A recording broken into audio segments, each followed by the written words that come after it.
Welcome to subsistence agriculture.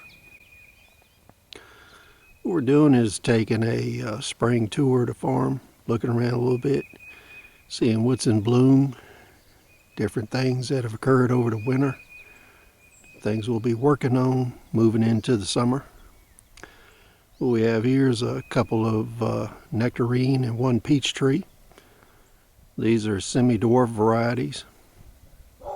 One thing I wanted to talk about is the selection of dwarf, semi-dwarf, and full-size trees. Each of them has its own particular pluses and minuses. The dwarf trees are small, easy to take care of. They don't take up a lot of room, but most of the time they require a lot of support because they're fragile. Semi-dwarf trees are kind of a good balance. If your soil conditions are conducive to semi-dwarf trees, sometimes they're the best choice for survival use, foraging, and subsistence agriculture. I learned the hard way that for my soil conditions and the groundwater table, they're not the best choice for my area of operations. The reason is my soil is sandy. It doesn't hold water very well. So what happens is your water transitions through the soil very quickly and leaves the trees dry.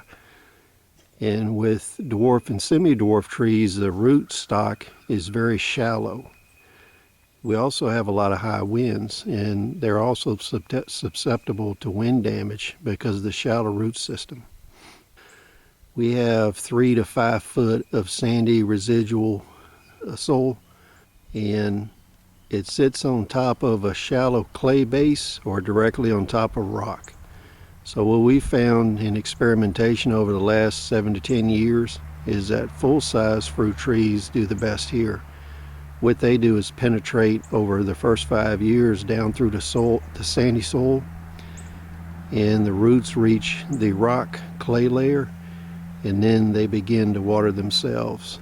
And that way you don't have the issues of spotty water control and lack of water to the fruit trees. This is a close-up of the top 3 foot of soil on our farm. This kind of gives you an idea of the residual soil. This has had its topsoil stripped off. Here you can see you have fine gravel, sand, a little bit of silt. That's why the water runs through it so quick. This tree, you can see there's 2 distinctly different colored blooms on it. What happened here is the really red blooms are a nectarine bloom. And this nectarine was grafted onto a peach rootstock. And when we pan down a little bit, you can see that the white blossoms are some peach that's come out of the rootstock that wasn't pruned back. When you're evaluating orchards in the spring like this, you can see the difference in the bloom and rootstock. You can prune these trees if you choose to do so to get rid of the rootstock material that's grown out. A lot of times when people are buying existing farms, they won't be able to tell how much rootstock versus the grafted material is left on trees. Once you reach a spring, you can take a look at the various trees in the orchards. If possible, you should wait till spring to buy a place, and that way you can determine what condition the trees are in, whether there's a lot of sapwood present. This is a close-up of the nectarine blooms. They're pretty prolific this year. We had a mild winter. As long as we don't have any freezing weather, we should get a good crop. Another part of what we're doing today is looking at trees to see which ones have died in the orchard and also which ones need to be thinned of dead material. This is a cherry tree which didn't make it over the winter. We'll be cutting this one down. Here we have a hawthorn tree. This is used as a source of rootstock for pears. This is pretty prolific in our area. It also has uses as a boundary fence type tree, where you can make anti-animal fencing through the natural propagation of this plant. Here's another cherry tree we're going to be pruning this one back. It's got a lot of dead material in it, but it's come back pretty strong. This winter was pretty mild. The previous two winters were very severe. We're not supposed to have any temperatures in the -10 area. The previous two winters we had a lot of days of -5 to -9 degrees. And it burned a lot of the trees that were planted, but it also burnt a lot of the wild trees that were growing here and damaged them.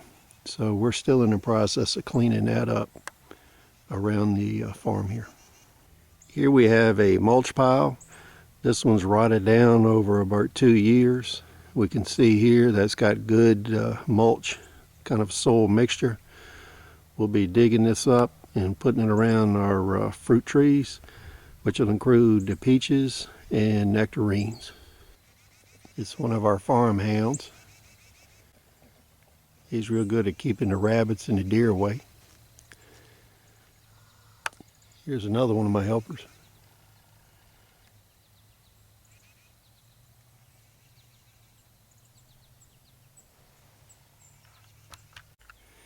Here we have a green spruce tree.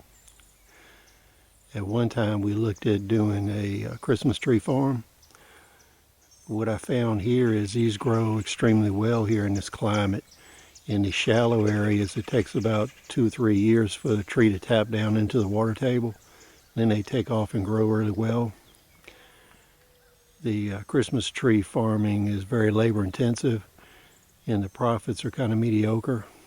If you have a U-picket farm where people come to your farm, buy them direct and cut the trees and it's profitable, it's going to give you a side income. This is another example. This one's about 18 foot tall and it's approximately 10 years old. So it gives you kind of an idea of the speed with which these grow. So if you're going to do a Christmas tree farm, you need to bear in mind that it's going to take you 7 to 10 years before your tree stock reaches a point where it becomes profitable. This is a close-up of the leaf pattern on the green spruce. They make very nice Christmas trees. And this could provide you a side income or business provided you have a market that's local to your farm. There's no way you can compete with the large producers and what they're getting for the trees. So as long as you're selling local or you're doing a you cut it farm, this could be a viable business model for you. Another activity we do during the winter when things are slow, also into spring, is we go around and identify all the blowdowns, the trees that have fallen down over the winter, wind damage, ice damage. And we mark those to cut them up for firewood. We use a lot of wood for heating on the farm here. So what we do is usually begin cutting a year and a half in advance of when we burn it, so it's well seasoned. Here you can see we got a river birch tree that's gone down. We'll come back and cut this up for next winter. We'll try to clear away and get a lot of this material off the ground during this time of year while we're waiting on things to get to the point where we can plant. We were driving down the road to the other field and we can see all these redbud trees in bloom. This is the next field that we were looking at developing and planting trees on. Right now there happens to be a herd of deer there feeding. We have a lot of wildlife on the farm here.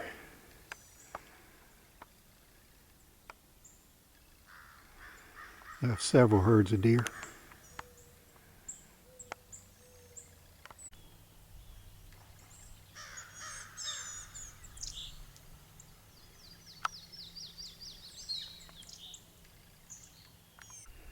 This field is kind of terraced.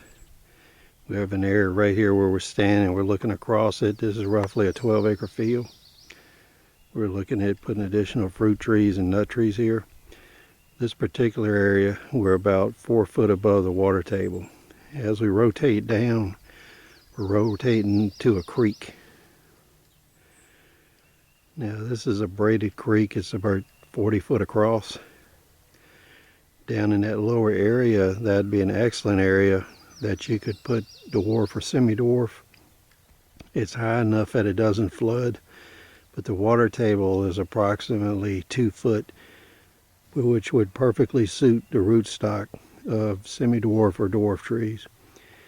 As we move up the hill, what we would look at doing is going to full-size fruit trees and then transitioning into nut trees as the soil profile gets deeper. This is another river perch tree that broke off from the wind. Just broke off about 20 foot up.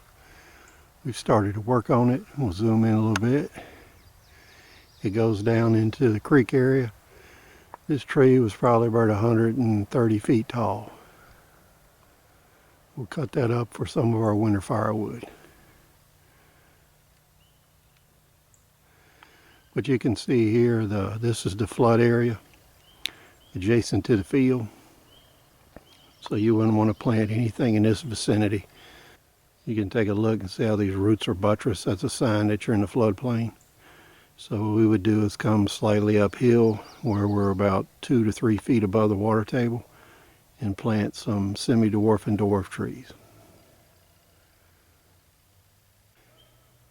So we had our walk around the farm today, take kind of a look, see what happened over the winter and what we're working on, and to give you a few ideas on using on your farm or in your locale.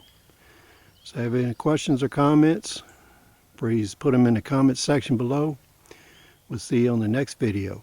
Thanks for watching.